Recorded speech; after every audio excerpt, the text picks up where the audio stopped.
Shalom Bapak Ibu Saudara, ada kalanya ketika kita sedang membaca Alkitab, kita menjumpai ada kata-kata atau kalimat yang sulit untuk kita mengerti, atau nampaknya bahkan bertentangan dengan ayat-ayat yang lain yang terdapat di dalam Alkitab. Pada kesempatan ini, saya akan membahas salah satu ayat yang mungkin kita pernah bingung atau tidak mengerti.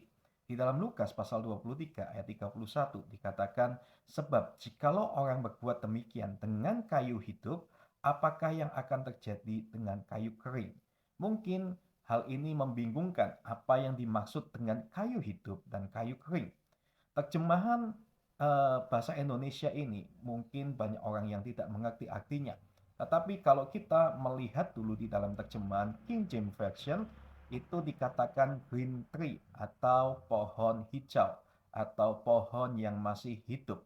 Jadi yang dibicarakan di sini sebenarnya adalah pohon, bukan kayu. Pohon yang hidup dan pohon yang mati itu merujuk di dalam Yeskiel 20 ayat 47. Dengarlah firman Tuhan, beginilah firman Tuhan Allah, lihat aku menyalakan api di dalammu yang akan memakam habis setiap pohon yang hidup padamu dan setiap pohon yang layu kering.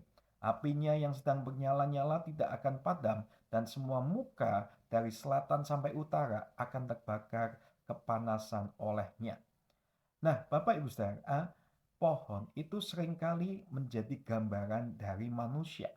Seperti yang terdapat di dalam Mazmur 1 ayat 3, kalau kita tahu bahwa pohon yang hidup itu menunjuk kepada orang yang benar. Dalam hal ini menunjuk juga kepada Yesus.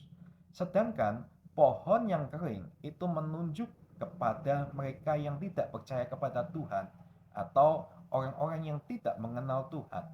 Nah, perkataan Yesus di dalam Lukas pasal 23 ayat 31 sebenarnya sedang menjelaskan perihal apa yang akan diperbuat oleh tentara-tentara Romawi. Jika tentara Romawi melakukan kekerasan dan aniaya terhadap Yesus yang digambarkan sebagai pohon yang hidup, tentu tentara Romawi tidak akan segan-segan melakukan kekerasan terhadap bangsa Yahudi, bahkan lebih keras lagi.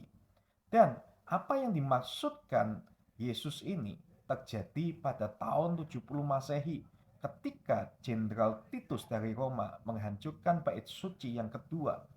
Orang-orang dihabiskan, dilenyapkan pada waktu itu, Bapak Ibu Saudara.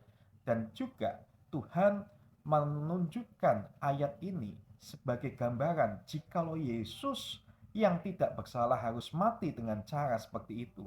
Bagaimana nanti ajalnya yang kelak menimpa Yerusalem yang berdosa.